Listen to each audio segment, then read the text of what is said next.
Hello hi ನಮಸ್ಕಾರ. ನಾನು ನಿಮ್ಮೆಲ್ಲರ ಪ್ರೀತಿಯ ಅನಿಲ್ ಗುಮ್ನಳ್ಳಿ. ಫುಟ್ಬಾಲ್ ನಂತರ ಅತಿ ಹೆಚ್ಚು ಕ್ರೀಡಾ ಪ್ರೇಮಿಗಳನ್ನ ಹೊಂದಿರತಕ್ಕಂಥ ಕ್ರೀಡೆ ಯಾವುದಪ್ಪ ಅಂದರೆ ಅದು ಕ್ರಿಕೆಟ್.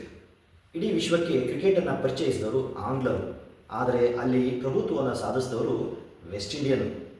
ಆನಂತರ ವೆಸ್ಟ್ ಇಂಡೀನಿಯನ್ಗೆ ಭಾರತ ಕೊಟ್ಟ ಒಂದು ಏಟಿನಿಂದ ನಂತರ ಆ ಒಂದು ಕ್ರಿಕೆಟ್ ಸಾಮ್ರಾಜ್ಯದಲ್ಲಿ ಪಾರುಪತ್ಯವನ್ನು ಮೆರೆದಂಥವರು ಆಸ್ಟ್ರೇಲಿಯನ್ನರು. ಹೀಗೆ ಪಾಕಿಸ್ತಾನ ಇರ್ಬೋದು, ಭಾರತ ಇರ್ಬೋದು, ನ್ಯೂಜಿಲೆಂಡ್ ಇರ್ಬೋದು, ಶ್ರೀಲಂಕಾ ಇರ್ಬೋದು, ದಕ್ಷಿಣ ಆಫ್ರಿಕಾ ಇರ್ಬೋದು, ಹೀಗೆ ಎಲ್ಲ ತಂಡಗಳು ಕೂಡ ಇಡೀ ವಿಶ್ವಕ್ಕೆ ಶ್ರೇಷ್ಠ ಆಟಗಾರರನ್ನು ಪರಿಚಯಿಸಿದ್ದಾರೆ. ಇಲ್ಲಿ ಬಹಳ ಮುಖ್ಯವಾಗಿ ಕಾಡ್ತಕ್ಕಂಥ ಪ್ರಶ್ನೆ ಎಲ್ಲರನ್ನ, ಲೆಫ್ಟ್ ಹ್ಯಾಂಡ್ ಬ್ಯಾಟ್ಸ್ಮನ್ ಸ್ಟ್ರಾಂಗ, ರೈಟ್ ಹ್ಯಾಂಡ್ ಬ್ಯಾಟ್ಸ್ಮನ್ ಸ್ಟ್ರಾಂಗ, left bowler is more strong, right bowler is more strong. ಹೀಗೆ ಎಲ್ಲ ಪ್ರಶ್ನೆಗಳಿಗೆ ಇವತ್ತು ಉತ್ತರವನ್ನು ಹುಡುಕೋಣ. ಅದುವೇ ಇವತ್ತಿನ ವಿಶೇಷ, who strong, left or right. ಮೊದಲಿಗೆ ನಾನು ರೈಟ್ ಹ್ಯಾಂಡ್ ಬ್ಯಾಟ್ಸ್ಮನ್ಗಳ ಬಗ್ಗೆ ನಿಮಗೆ ತಿಳಿಸ್ತಾ ಹೋಗ್ತೀನಿ. ಕ್ರಿಕೆಟ್ನ ದಂತಕತೆ, ಆಸ್ಟ್ರೇಲಿಯಾದ ಡಾನ್ ಬ್ರಾಡ್ಮನ್ ಒಬ್ಬ ರೈಟ್ ಹ್ಯಾಂಡ್ ಬ್ಯಾಟ್ಸ್ಮನ್ ಅನ್ನೋದು ನಿಮ್ಮೆಲ್ಲರಿಗೂ ಗೊತ್ತಿದೆ. ಹಾಗೆ ಕ್ರಿಕೆಟ್ನ ಆರಾಧ್ಯ ದೈವ ಲಿಟಲ್ ಮಾಸ್ಟರ್ ಸಚಿನ್ ತೆಂಡೂಲ್ಕರ್ ಕೂಡ ಬಲಗೈ ಬ್ಯಾಟ್ಸ್ಮನ್. ರಿಕಿ ಪಾಂಟಿಂಗ್, ಆಸ್ಟ್ರೇಲಿಯಾಕ್ಕೆ 2 ವಿಶ್ವಕಪ್ಪನ್ನು ಎತ್ತಿಕೊಟ್ಟಂಥ ರಿಕಿ ಪಾಂಟಿಂಗ್ ಅವರು ಬಲಗೈ ದಾಂಡಿಗ. ಹಾಗೆ ಶ್ರೀಲಂಕಾಕ್ಕೆ ಏಕೈಕ ವಿಶ್ವಕಪ್ಪನ್ನು ಜಯಿಸುವಲ್ಲಿ ಪ್ರಮುಖ ಪಾತ್ರ ವಹಿಸಿದಂಥ ಅರವಿಂದ ಡಿಸಿಲ್ವಾ ಅವರು ಕೂಡ ಒಬ್ಬ ಆಕ್ರಮಣಕಾರಿ ಶೈಲಿಯ ಒಬ್ಬ ಬಲಗೈ ದಾಂಡಿಗ. ಹಾಗೆ ಇಡೀ ವಿಶ್ವದಲ್ಲಿ ಅತಿ ಹೆಚ್ಚು ಅಭಿಮಾನಿಗಳನ್ನು ಗೆದ್ದಂಥ ದಕ್ಷಿಣ ಆಫ್ರಿಕಾದ AB ಡಿವಿಲಿಯರ್ಸ್ ಕೂಡ ರೈಟ್ ಹ್ಯಾಂಡ್ ಬ್ಯಾಟ್ಸ್ಮನ್. ಹಾಗೆ ಅತ್ಯಂತ ಯಶಸ್ವಿ ಆಲ್ರೌಂಡರ್ಗಳಲ್ಲಿ Jacques Kallis is also right hand batsman. ಹಾಗೆ ವೇಗವಾಗಿ ರನ್ನನ್ನು ಗಳಿಸಿದ ನ್ಯೂಜಿಲೆಂಡ್ನ ಬ್ರೆಂಡಲ್ ಮೆಕ್ಯುಲಮ್ ಕೂಡ ರೈಟ್ ಹ್ಯಾಂಡ್ ಬ್ಯಾಟ್ಸ್ಮನ್. ಹಾಗೆ ಭಾರತದಲ್ಲಿ ವೇಗವಾಗಿ ರನ್ ಗಳಿಸೋದನ್ನು ತೋರಿಸಿಕೊಟ್ಟಂಥ ವೀರೇಂದ್ರ ಸೆಹ್ವಾಗ್ ಕೂಡ ರೈಟ್ ಹ್ಯಾಂಡ್ ಬ್ಯಾಟ್ಸ್ಮನ್. ಅದೆಲ್ಲದಕ್ಕಿಂತ ಮುಖ್ಯವಾಗಿ ಇವತ್ತು ಇಡೀ ವಿಶ್ವದಲ್ಲಿ ಅತಿ ಹೆಚ್ಚು ಕ್ರಿಕೆಟ್ ಪ್ರೇಮಿಗಳನ್ನು ಒಳಗೊಂಡಿರ್ತಕ್ಕಂಥ ಕಿಂಗ್ ಕೊಹ್ಲಿ, ವಿರಾಟ್ ಕೊಹ್ಲಿ ಅವರು ಕೂಡ ರೈಟ್ ಹ್ಯಾಂಡ್ ಬ್ಯಾಟ್ಸ್ಮನ್. ಅಷ್ಟೇ ಅಲ್ಲ, 2011ರಲ್ಲಿ ಭಾರತಕ್ಕೆ ವಿಶ್ವಕಪ್ಪನ್ನು ಗೆದ್ದುಕೊಟ್ಟಂಥ ಧೋನಿಯವರು ರೈಟ್ ಹ್ಯಾಂಡ್ ಬ್ಯಾಟ್ಸ್ಮನ್ನು. 1983ರಲ್ಲಿ ಮೊಟ್ಟ ಮೊದಲಿಗೆ ಭಾರತಕ್ಕೆ ವಿಶ್ವಕಪ್ಪನ್ನು ಎತ್ತಿ ಹಿಡಿದಂತಹ ಕಪಿಲ್ ದೇವ್ ಅವರು ರೈಟ್ ಹ್ಯಾಂಡ್ ಬ್ಯಾಟ್ಸ್ಮನ್. ಹೀಗೆ ನೋಡ್ತಾ ಹೋದರೆ ರೈಟ್ ಹ್ಯಾಂಡ್ ಬ್ಯಾಟ್ಸ್ಮನ್ಗಳು ದಿಗ್ಗಜರು ಅಂತಕ್ಕಂಥದ್ದು ನಮಗೆ ಗೊತ್ತಾಗುತ್ತೆ. ಹಾಗೆ ನಾವು ಲೆಫ್ಟ್ ಹ್ಯಾಂಡ್ ಬ್ಯಾಟ್ಸ್ಮನ್ಗಳನ್ನು ನೋಡ್ತಾ ಬಂದರೆ ಗ್ಯಾರಿ ಸೋಬರ್ಸ್ ಅವರು, ಕ್ಲೈವ್ ಲಾಯ್ಡ್ ಅವರು ಹಿಂದೆ ದೈತ್ಯರು ಅಂತಲೇ ಕರಿತಾ ಇದ್ರು. ವೆಸ್ಟ್ ಇಂಡೀಸ್ ತಂಡದ ವಿರುದ್ಧ ಯಾರಾದ್ರೂ ಪ್ರವಾಸಕ್ಕೆ ಹೋದರೆ ಪ್ರವಾಸಿಗರು ಎದುರುಕೊಳ್ತಾ ಇದ್ರು ಆ ತಂಡವನ್ನು ಎದುರಿಸಲಿಕ್ಕೆ. ಅಂಥ ಒಂದು ದೈತ್ಯ ಪ್ರತಿಭೆಯನ್ನು ಹೊಂದಿದ್ದಂಥರು. ಹಾಗೆ ಆಸ್ಟ್ರೇಲಿಯಾದ ಅಲನ್ ಬಾರ್ಡರ್ ಅವರು ಕೂಡ ಒಂದು ವಿಶ್ವಕಪ್ಪನ್ನು ಆಸ್ಟ್ರೇಲಿಯಾಕ್ಕೆ ಮೊಟ್ಟ ಮೊದಲಿಗೆ ಗೆಲ್ಲಿಸ್ಕೊಡ್ತಾರೆ. ಗ್ರಾಮ್ ಸ್ಮಿತ್ ಇರ್ಬೋದು, ಅವರು ಕೂಡ. ಆಮೇಲೆ ನ್ಯೂಜಿಲೆಂಡದ ಸ್ಟಿಫನ್ ಫ್ಲೆಮಿಂಗು ಎಂತಹ ಒಬ್ಬ ನಾಯಕ, is also A left hand batsman. ಶ್ರೀಲಂಕಾದ ಕುಮಾರ ಸಂಗರ್ಕರ, ಆಡಮ್ ಗಿಲ್ಕ್ರಿಸ್ಟ್, ಇವರಿಬ್ಬರು ಕೂಡ ನಂಬರ್ 1 ವಿಕೆಟ್ ಕೀಪರ್. ಇಬ್ಬರು ಲೆಫ್ಟ್ ಹ್ಯಾಂಡಲ್ಲಿ ಬ್ಯಾಟಿಂಗ್ ಮಾಡ್ತಾಯಿದ್ರು. ಅವರಿಬ್ಬರು ನಡುವೆ ಒಂದು ಕಾಂಪಿಟೇಷನ್ ಇತ್ತು, ಗಿಲ್ಕ್ರಿಸ್ಟು ಮತ್ತು ಸಂಗರ್ಕರ ಯಾರು ಮೇರು ಅಂತ. ಅಷ್ಟು ಚೆನ್ನಾಗಿ ಆಡ್ತಾಯಿದ್ರು. ಆಮೇಲೆ ಆರಂಭದಲ್ಲಿ ಬರ್ತಕ್ಕಂಥ ಆಸ್ಟ್ರೇಲಿಯಾದ ದೈತ್ಯ ಮ್ಯಾಥ್ಯೂ ಹೇಡನ್ ಅವರು ಕೂಡ ಒಬ್ಬ ಅತ್ಯದ್ಭುತವಾದಂತಹ ಲೆಫ್ಟ್ ಹ್ಯಾಂಡ್ ಬ್ಯಾಟ್ಸ್ಮನ್.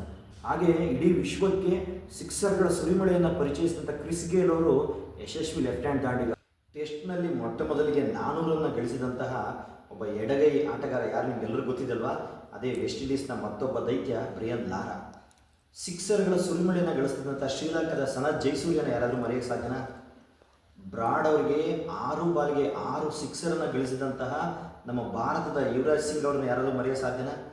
ಹಾಗೆ ಆಸ್ಟ್ರೇಲಿಯಾದ ಮತ್ತೊಬ್ಬ ದೈತ್ಯ ಡೇವಿಡ್ ವಾರ್ನರ್, ಅವರು ಬಾಲನ್ನು ಯಾವ ರೀತಿ ಬೌಂಡ್ರಿ ಕಟ್ತಾ ಇದ್ರು, ಹಾಗೆ ಹೆಡ್ ಕೂಡ ಅಷ್ಟೇ. ಇವರೆಲ್ಲರೂ ಕೂಡ ಎಡಗೈ ದೈತ್ಯರು ಅನ್ನೋದು ನಾವು ಯಾರೂ ಕೂಡ ಮರೆಯೋಕ್ಕೆ ಸಾಧ್ಯನೇ ಇಲ್ಲ. ಇನ್ನು ನಾವು ರೈಟ್ ಹ್ಯಾಂಡ್ ಬೌಲರ್ಸ್ಗಳ ಬಗ್ಗೆ ನೋಡುತ್ತಾ ಬರೋದಾದರೆ, ಒಳ್ಳೆ ಬೌನ್ಸರನ್ನು ಹಾಕಿ ಎದುರಾಳಿಗಳನ್ನು ಬೆದರಿಸಿದಂಥ ವೆಸ್ಟ್ ಇಂಡೀಸ್ನ ದೈತ್ಯ ಆಗಿರ್ತಕ್ಕಂಥ ಆಂಬ್ರೋಸ್ ಇರ್ಬೋದು, ವಾಲ್ಶ್ ಇರ್ಬೋದು, ಮಾಲ್ಕಮ್ ಮಾರ್ಷಲ್ ಇರ್ಬೋದು. ಹಾಗೆ ಆಸ್ಟ್ರೇಲಿಯಾದ ವೇಗಿ ಸ್ಲೋ ಬಾಲ್ ಆದರೂ ಕೂಡ ಒಳ್ಳೆ ಲೈನ್ ಹ್ಯಾಂಡ್ ಇರ್ತಕ್ಕಂಥ ಮೆಗ್ರತ್ ಇರ್ಬೋದು. ಹಾಗೆ ದಕ್ಷಿಣ ಆಫ್ರಿಕಾದ ಅಲನ್ ಡೊನಾಲ್ಡ್, ಯಾರಿಗೆ ತಾನೇ ಗೊತ್ತಿಲ್ಲ, ಅತ್ಯಂತ ಸುಂದರವಾಗಿ ಮತ್ತು ಅಚ್ಚುಕಟ್ಟಾಗಿ ಬೌಲಿಂಗನ್ನು ಮಾಡ್ತಾ ಇದ್ದಂಥ ಡೊನಾಲ್ಡ್ ಇರ್ಬೋದು. ಹಾಗೆ ಪ್ಲಿಂಟಾಪ್, ಆಲ್ರೌಂಡರ್ ಪ್ಲಿಂಟಾಪ್, ದೈತ್ಯ ಪ್ರತಿಭೆ, ಬ್ಯಾಟಿಂಗ್ ಮತ್ತು ಬೌಲಿಂಗ್ ಎರಡರಲ್ಲೂ ಕೂಡ ಗಮನ ಸೆಳೆದಿದ್ರು. ಇನ್ನು ಯಾರ್ಕರ್ ಮೂಲಕ ವೇಗವಾಗಿ ಆಗ್ತಕ್ಕಂಥ ಪಾಕಿಸ್ತಾನದ ವಕಾರ್ ಯೂನಸ್ ಇರ್ಬೋದು. ಇವರೆಲ್ಲರೂ ಕೂಡ ತನ್ನದೇ ಆದ ಪ್ರತಿಭೆಯಿಂದ ಒಂದು ಹೆಸರನ್ನು ಮಾಡಿದರು. ಇನ್ನು ನಾವು ಸ್ಪಿನ್ ವಿಭಾಗದಲ್ಲಿ ನೋಡೋದಾದರೆ ಆಸ್ಟ್ರೇಲಿಯಾದ ಶೇನ್ ವಾರ್ನೆಯನ್ನು ಯಾರು ಮರೆಯೋಕ್ಕೆ ಸಾಧ್ಯ? 700ಕ್ಕಿಂತ ಹೆಚ್ಚು ವಿಕೆಟ್ಗಳನ್ನು ಗಳಿಸಿರ್ತಕ್ಕಂಥ ಶೇನ್ ವಾರ್ನೆ ಬೌಲಿಂಗ್ ಮಾಡ್ತಾರೆ ಅಂದರೆ ಎದುರಾಳಿ ಬ್ಯಾಟ್ಸ್ಮನ್ಗಳು ದಂಗಾಗ್ತಾಯಿದ್ರು. ಹಾಗೆ ಮುತ್ತಯ್ಯ ಮುರಳೀಧರನ್, ಇವರು ಕೂಡ off spinner. Shane warn leg spin ಆದರೆ ಮುರಳೀಧರನ್ ಅತ್ಯುತ್ತಮವಾದಂಥ ಒಬ್ಬ ದೂಸರ ಎಸೆತಗಳ ಅಂತ ರೈಟ್ ಹ್ಯಾಂಡ್ ಆಫ್ ಸ್ಪಿನ್ನರು. ಅವರು ಕೂಡ 800ಕ್ಕೂ ಶೇನ್ ವಾರ್ನ್ ರೆಕಾರ್ಡನ್ನು ಮುರಿದು ಮತ್ತೆ ತನ್ನ ಹೆಸರಿನಲ್ಲಿ ಹೊಸ ದಾಖಲೆಯನ್ನು ಸ್ಥಾಪಿಸ್ತಾರೆ ಅಂತಹ ಮುರಳೀಧರನ್. ಇವರೆಲ್ಲರೂ ಕೂಡ ರೈಟ್ ಹ್ಯಾಂಡ್ ಬೌಲರ್ಸ್ ಅಂದರೆ ನಿಜಕ್ಕೂ ಇಡೀ ವಿಶ್ವ ಕೂಡ ನಿಬ್ಬೆರಗಾಗ್ತಾಯಿತ್ತು. ಇನ್ನು ನಾವು ಲೆಫ್ಟ್ ಹ್ಯಾಂಡ್ ಫಾಸ್ಟ್ ಬೌಲರ್ಸನ್ನು ನೋಡೋದಾದರೆ ಪಾಕಿಸ್ತಾನದ ವೇಗಿ ವಾಸಿಂ ಅಕ್ರಮ್, ಥೈಲ್ಯಾಂಡರ್ಸ್ ಬ್ಯಾಟ್ಸ್ಮನ್ಗಳಿಗೆ ಒಂದು ಉರಿ ಸ್ವಪ್ನ. ಇವರು ಅವ್ರ ಲೆಕ್ಕನೇ ಇರಲಿಲ್ಲ, ಅಷ್ಟು ಯಾರ್ಕರ್ ಇರ್ಬೋದು, ಸ್ವಿಂಗ್ ಇರ್ಬೋದು, ಬೌನ್ಸರ್ ಇರ್ಬೋದು, ಕಟ್ಟಿ ಹಾಕ್ತಾಯಿದ್ರು ಅಂತಹ. ಆಮೇಲೆ ಆಸ್ಟ್ರೇಲಿಯಾದ ದೈತ್ಯ ಮಿಚೆಲ್ ಸ್ಟಾರ್ಕ್ ಇರ್ಬೋದು, ಆಮೇಲೆ ಮಿಚೆಲ್ ಜಾನ್ಸನ್ ಇರ್ಬೋದು, ಅದೆಲ್ಲದಕ್ಕಿಂತ ಮುಖ್ಯವಾಗಿ ಚಮಿಂಡ ವಾಸು ಶ್ರೀಲಂಕಾದ, ಇವರು ಕೂಡ ಒಬ್ಬ ಅತ್ಯುತ್ತಮವಾದ ಲೆಫ್ಟ್ ಹ್ಯಾಂಡ್ ಬೌಲರ್ ಅಂತಲೇ ಹೇಳ್ಬೋದು.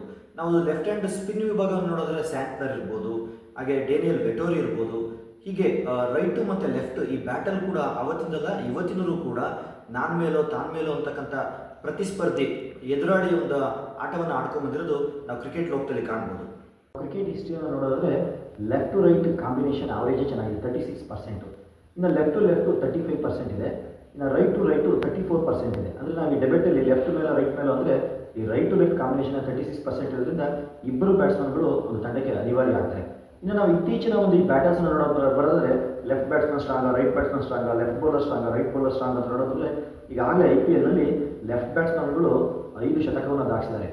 ಅಭಿಷೇಕ್ ಶರ್ಮಾ, ಹಾಗೆ ಇಶಾನ್ ಕಿಶನ್ನು, ಸುದರ್ಶನ್ನು ಅಮೋಘವಾದ ಆಟವನ್ನು ಆಡ್ತಾರೆ ಇವರು 3 ಜನ. ಹಾಗೆ ಕ್ವಿಂಟನ್ ಡಿಕಾಕ್ ಎಂತಹ ಒಂದು ಶತಕವನ್ನು ದಾಟಿಸಿದ್ದಾರೆ ಮುಂಬೈ ಇಂಡಿಯನ್ಸ್ ಪರವಾಗಿ. ಹಾಗೆ ತಿಲಕ್ ವರ್ಮಾ ಕೂಡ ಅವತ್ತು ಅಬ್ಬರಿಸಿ ಶತಕವನ್ನು ದಾಖಲಿಸ್ತಾರೆ, ಮತ್ತೊಂದು ಗೆಲುವನ್ನು ಮುಂಬೈ ಇಂಡಿಯನ್ಸ್ ತಂಡಕ್ಕೆ ತಂದುಕೊಡ್ತಾರೆ. ಇನ್ನು ರೈಟ್ ಹ್ಯಾಂಡ್ ಬ್ಯಾಟ್ಸ್ಮನ್ಗಳಲ್ಲಿ ಸಂಜು ಸ್ಯಾಮ್ಸನ್ ಮಾತ್ರ ತನ್ನ ವೈಯಕ್ತಿಕವಾಗಿ 2 ಶತಕವನ್ನು ದಾಖಲಿಸಿ ನಾವು ಏನು ಕಡಿಮೆ ಇಲ್ಲ, ನಿಮಗೆ ಪ್ರಬಲ ಒಂದು ಪ್ರತಿಸ್ಪರ್ಧಿಗಳಾಗಿ ನಾವು ಇದೀವಿ ಅಂತಕ್ಕಂಥದ್ದನ್ನು ಸಾಬೀತುಪಡಿಸಿದ್ದಾರೆ. ಕ್ಲಾಸನ್ ಇರ್ಬೋದು, ವಿರಾಟ್ ಕೊಹ್ಲಿ ಅವರು ರೈಟ್ ಹ್ಯಾಂಡ್ ಬ್ಯಾಟ್ಸ್ಮನ್ ಆಗಿ ಅತ್ಯುತ್ತಮವಾಗಿ ಆಡ್ತಾ ಇದ್ದಾರೆ. ಹಾಗಾಗಿ ಇನ್ನು ನಾವು ಬೌಲಿಂಗ್ ವಿಭಾಗವನ್ನು ನೋಡೋದಾದರೆ ರೈಟ್ ಹ್ಯಾಂಡ್ಸ್ ಬೌಲಿಂಗಲ್ಲಿ ರಬಡ ಮತ್ತು ಆರ್ಚರ್ ವೇಗವಾಗಿ ಆಟೋದ್ರ ಜೊತೆಲಿ ವಿಕೆಟ್ಗಳನ್ನ ಗಮನಿಸ್ತಾ ಇದ್ದಾರೆ. ಹಾಗೆ ಅವರಿಗೆ ಸಾಥ್ ಕೊಡ್ತಕ್ಕಂಥದ್ದು ಸ್ಪಿನ್ ವಿಭಾಗದಲ್ಲಿ ರಶೀದ್ ಖಾನ್ ಎಂತಹ ಒಬ್ಬ ಆಕ್ರಮಣಕಾರಿ ಬೌಲರ್, ಯಾವುದೇ ಸಮಯದಲ್ಲಿ ವಿಕೆಟನ್ನು ಗಳಿಸ್ತಕ್ಕಂಥದ್ದು. ನಾವು ಲೆಫ್ಟಿಗೆ ಬರೋದಾದರೆ ಶಾಹಿನ್ ಶಾ ಇರ್ಬೋದು, ಬರ್ಜರ್ ಇರ್ಬೋದು, ಹಾಗೆ ನಮ್ಮ ಭಾರತದ ಹರ್ಷದೀಪ್ ಸಿಂಗ್ ಇರ್ಬೋದು, ಅತ್ಯಂತವಾಗಿ ಸ್ವಿಂಗ್ ಮಾಡ್ತಾರೆ, ಎದುರಾಳಿ ಬ್ಯಾಟ್ಸ್ಮನ್ಗಳನ್ನ ಕಟ್ ಹಾಕ್ತಾರೆ. ಇನ್ನು ಸ್ಪಿನ್ ವಿಭಾಗದಲ್ಲಿ ಸ್ಯಾಂಟ್ನರ್ ಈಗಾಗಲೇ ತಾನೇನೋ ಸಾಬೀತುಪಡಿಸಿದರೆ. ನಮ್ಮ ಭಾರತದ ಚೈನಾ ಮ್ಯಾನ್ ಕುಲ್ದೀಪ್ ಯಾದವ್ ಅವರು ಕೂಡ ಒಬ್ಬ ಅತ್ಯುತ್ತಮ ಲೆಫ್ಟ್ ಹ್ಯಾಂಡ್ ಸ್ಪಿನ್ ಬೌಲರ್. ಹೀಗೆ ಲೆಫ್ಟ್ ಟು ರೈಟ್ ಈ ಒಂದು ಬ್ಯಾಟಲ್ ಇವತ್ತಿನೆಲ್ಲ ಅಂದಿನಿಂದ ನಡೀತಾ ಇದೆ, ನಾನ್ ಮೇಲೋ ನೀನ್ ಮೇಲೋ ಅಂತಕ್ಕಂಥದ್ದು. ಆದರೆ ಇಲ್ಲಿ ತಂಡದ ಗೆಲುವಿಗೆ ಯಾವ ಬೌಲರ್ಗಳು ಒಂದು ಸಹಕಾರಿ ಆಗ್ತಾರೆ ಅಂತಕ್ಕಂಥದ್ದು ಬಹಳ ಮುಖ್ಯ.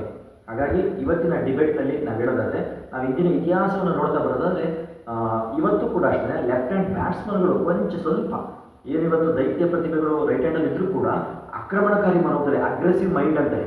ನಾವು ಹಿಂದೆ ಕ್ರಿಸ್ ಗೇಲು, ಲಾರಾ ಇವೆಲ್ಲರೂ ನೋಡ್ತಾ ಬಂದಾಗ ಇವತ್ತು ಕೂಡ ಅಭಿಷೇಕ್ ಶರ್ಮಾ ಇರ್ಬೋದು, ತಿಲಕ್ ವರ್ಮಾ ಇರ್ಬೋದು, ಇಶಾನ್ ಕಿಶನ್ ಇವೆಲ್ಲ ಆಡ್ತಾರೆ ನೋಡಿದ್ರೆ ಅಗ್ರೆಸಿವ್ ಅವರಲ್ಲಿ ಕಾಣ್ತಾ ಇದೆ. ಅದೇ ಬೌಲಿಂಗ್ ವಿಭಾಗದಲ್ಲಿ ರೈಟ್ ಹ್ಯಾಂಡ್ ಬೌಲರ್ಗಳು ಲೆಫ್ಟ್ ಹ್ಯಾಂಡ್ ಬೌಲರ್ಗಳಿಗಿಂತ ಸ್ವಲ್ಪ ಮೇಲುಗೈಯನ್ನು ಸಾಧಿಸ್ತಾರೆ. ಹಾಗಾಗಿ ಈ ರೈಟ್ ಟು ಲೆಫ್ಟು ಅಂತಕ್ಕಂಥದ್ದು ಹಿಂದಿನಿಂದ ಅಲ್ಲ ಇವತ್ತು ಕೂಡ ಈ ಒಂದು ಬ್ಯಾಟಲ್ ನಡೀತಾ ಇದೆ. ಹಾಗಾಗಿ ನೀವೆಲ್ಲರೂ ಕೂಡ ಕಾಮೆಂಟ್ ಮಾಡಬೇಕು, ನಿಮ್ಮ ಅನಿಸಿಕೆ ಕೂಡ ಬಹಳ ಮುಖ್ಯ ಆಗುತ್ತೆ. ಯಾರು ಸ್ಟ್ರಾಂಗು, ರೈಟ್ ಸ್ಟ್ರಾಂಗ, ಲೆಫ್ಟ್ ಸ್ಟ್ರಾಂಗ್ ಅಂತ ನಾವಿವತ್ತೇನು ಡಿಬೇಟ್ ಮಾಡಿದ್ವಿ, ಇದು ಸರಿನಾ ಅಥವಾ ಇನ್ನೇನಿದೆ ಅಂತಕ್ಕಂಥದ್ದನ್ನು ನಿಮ್ಮ ಕಾಮೆಂಟ್ ಕೂಡ ಬಹಳ ಮುಖ್ಯ ಆಗುತ್ತೆ.